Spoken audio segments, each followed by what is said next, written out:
It appears, Mr. Speaker,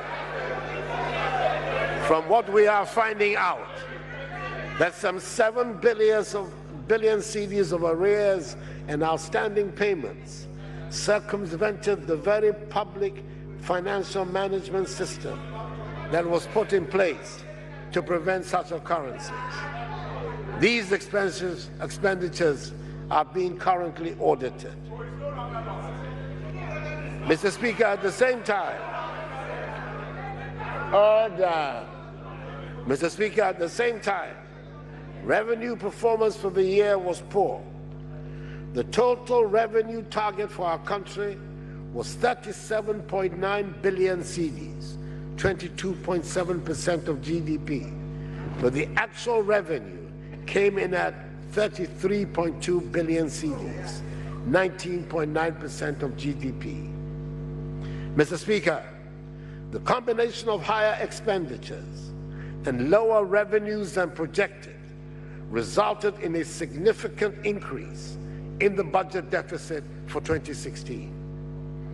As compared to a target of 5.3% under the IMF program, the fiscal deficit for 2016 was 9% of GDP on a cash basis and 10.2% of GDP on a commitment basis. That is, on the basis of expenditures undertaken but not yet paid for. It should be recalled that at the time Ghana entered into the IMF program to restore fiscal discipline, the fiscal deficit was 10.2% of GDP. It is very clear, therefore, that the objectives set out in the program have not been achieved. Mr. Speaker, the increasing fiscal deficits were financed by increased borrowing. As at the beginning of 2009, Ghana's total debt stock was 9.5 billion cedis.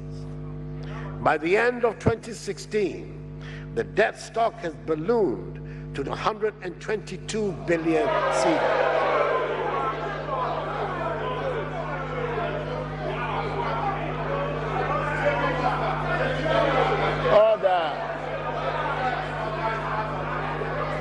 Ghana's debt stock.